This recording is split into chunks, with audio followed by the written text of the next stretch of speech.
भारत के महापंजीयक और जनगणना आयुक्त कार्यालय के द्वारा एक जो आंकड़े आए हैं उसमें भारत में मैटरनल मॉर्टेलिटी रेट या मातृत्व मृत्यु दर को लेकर एक जो अच्छी स्थिति दिखाई दे रही है। क्या प्रगति दिखाई दे रही है? इसमें यह बताया गया है कि 2019 से 21 के दौरान एमएमआर घटकर 93 हो गया है। एमएमआर क्या होता है?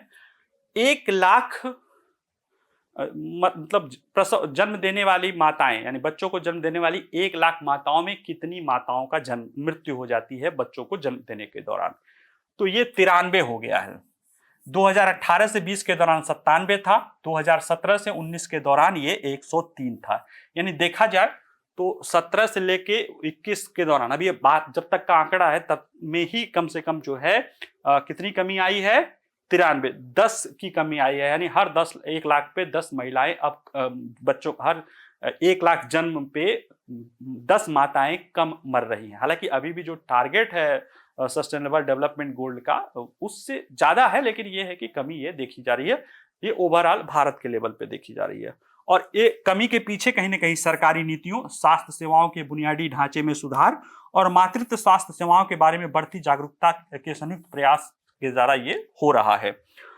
मातृत्व मृत्यु अनुपात क्या होता है? तो देखिए, मातृत्व मृत्यु अनुपात किसी देश में महिलाओं के प्रजनन स्वास्थ्य का एक महत्वपूर्ण संकेतक है कि उनकी जो प्रसव की स्थिति है वो कैसी है, मतलब प्रजनन या उनको जन्म देने की स्थिति, स्वास्थ्य की स्थिति कैसी है। क्योंकि एक विशिष्ट अवधि के दौरान प्रति 1 लाख जीवित जन्मों पर मातृ मृत्यु की संख्या कितनी हो सकती है, उसके आधार पर ये आंकड़ा निकाला जाता है।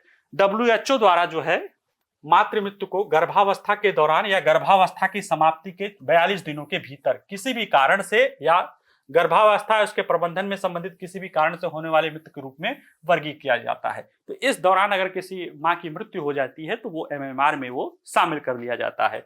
संयुक्त राष्ट्र द्वारा निर्धारित सतत विकास लक्ष्य का लक्ष्य 2030 तक वैश्विक एमएमआर को 70 लाना है। यानी हर 1 लाख पर 70 तक वो लक्ष्य है। वैसे तो 0 होना चाहिए, लेकिन जो आदर्श की स्थिति उसके बारे में क्यों कहा जाए, 70 तक लाने की उसमें करना चाहिए। और भारत की घटती प्रवृत्ति इस लक्ष्य की तरफ है कि कहां पे हमने 17 में, देखिए 17 में हम 103 थे, अब हम 93 हो गए हैं। तो कहीं ना कहीं पहले जो 33 का लक्ष्य था अब हम 93 यानी कम हुए हैं और हम इसी दिशा में आगे बढ़ रहे हैं। ये जो वर्तमान एमआर है इसके रुझान के रूप में देखें, हालांकि स्थिति तो ठीक ठाक है, लेकिन कुछ राज्यों में स्थिति अभी भी चिंताजनक बनी हुई है। जैसे मध्य प्रदेश में 175 है, यानी कि हर 1000 बच्चों पे मतलब 2 माताओं का जो है उनका जीवन जो है चला जाता है। ठीक है। असम में 167 है, उत्तर प्रदेश में 151 है, उड़ीसा में 135 है, छत्तीसगढ़ में 132 है, पश्चिम बंगाल में 109 है, हरियाणा में 106 है। इसका एक और जो देखा गया कि मातृ मृत्यु की सबसे अधिक संख्या 20 से 29 वर्ष आयु वर्ग में होती है, उसके बाद 30 से 34 आयु वर्ग में। यानी कि कहीं ना कहीं जो अर्ली एज में 20 से 29 यानी जो अर्ली एज में जो होता उसमें ज्यादा समस्याएं देखी जाती है। और खासतौर से जो कम उम्र में की माताएं हैं, वो माँ बन गई हैं, उसके बाद भी जब उनका होता है। एक और जो समस्या देखा जाता है कि हमारे यहाँ पे महिलाओं के स्वास्थ्य के बारे में कई कोई ऐसे गंभीर बीमारी रहती है, उसको लड़की के यानी जो जिस शादी हो रही होती है तो लड़कियों के जो लड़की के माँ बाप होते हैं उसको छुपाए रखते हैं। उनको लगता है कि अगर वो बता देंगे गंभीर बीमारी है तो संभवतः शादी ना हो। लेकिन जब प्रेगनेंसी होती है तो उस दौरान वो चीजें सामने आ जाती है।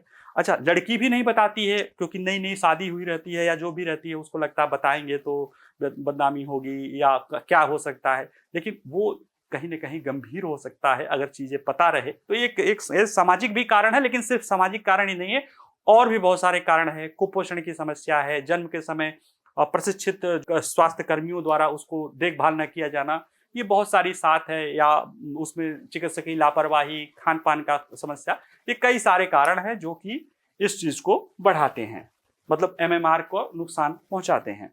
ठीक है। और ऐसे में इस पर हम ध्यान रखना पड़ेगा। कारण के रूप में देखा जाए तो ओवरऑल देखा जाए तो कारण अगर मातृ मृत्यु दर का, तो दुनिया भर में हर दिन 700 से ज्यादा महिलाएं गर्भावस्था और प्रसव से संबंधित रोकथाम योग्य कारणों के कारण मरती हैं। अकेले 2023 में दुनिया भर में लगभग हर 2 मिनट में एक माता की मृत्यु होती है और भारत के कुछ हिस्सों सहित निम्न और निम्न मध्यम आय वाले देशों में वैश्विक स्तर पर 90% से ज्यादा मातृ मृत्यु होती है। यानी इसे टाला जा सकता है। ये सोशियो इकोनॉमिक दिखाई रहा है कि मध्यम वर्ग या निम्न मध्यम वाले देशों में 90% होती है, यानी इसे टाला जा सकता है। अगर बेहतर संसाधन हो, बेहतर विकल्प हो तो इस व्यवस्था को टाला जा सकता है। भारत में मातृ मृत्यु में योगदान देने वाले प्रमुख कारणों में क्या क्या शामिल है? गर्भावस्था और प्रसव के दौरान जटिलताएं, असुरक्षित गर्भपात, समय पर चिकित्सीय हस्तक्षेप की कमी, कुशल स्वास्थ्य पेशेवरों तक अपर्याप्त पहुंच, और एक है सामाजिक कारणों से पुरानी गंभीर बीमारियों का छिपाया जाना। ठीक है। जो इसमें सुधार लाने के लिए जो सरकार की विभिन्न पहल है वो क्या है? प्रधानमंत्री सुरक्षित मातृत्व अभियान। इसमें हर महीने एक निश्चित दिन पर गर्भवती महिलाओं का गुणवत्तापूर्ण प्रसवपूर्ण देखभाल किया जाता है। जननी सुरक्षा योजना, इसमें सुरक्षित प्रसव सुनिश्चित करने के लिए संस्थागत प्रसव को बढ़ावा दिया जाता है, जिसमें महिलाओं को, माताओं को पैसे आदि भी दिए जाते हैं। आयुष्मान भारत है, यह स्वास्थ्य और कल्याण केंद्र विकास करता है, यानी जो निचले पायदान के 40% आबादी है उसको जो है 5 लाख तक का है तो उसमें ये भी कवर है, इसका भी लाभ होता है। पोषण अभियान चल रहा है, ये गर्भवती महिलाओं और जो दुग्धपान कराने वाली जो है महिलाएं हैं उनको उनके पोषण संबंधी सुधार पर ये केंद्रित करता है।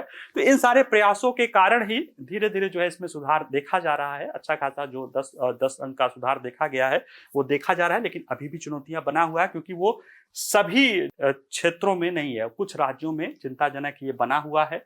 ग्रामीण और दूर दराज के इलाकों में अभी भी आपातकालीन प्रसूति देखभाल पर पर्याप्त रूप से पहुंच नहीं है, क्योंकि आप देखेंगे व्यवहारिक सच्चाई कि सरकार ने प्राइमरी हेल्थ सेंटर या जन आरोग्य केंद्र तो खोल रखा है, लेकिन वहां पे डॉक्टर भी है, नियुक्ति है, लेकिन डॉक्टर वहां पे रहता ही नहीं है। वो देखता कौन है?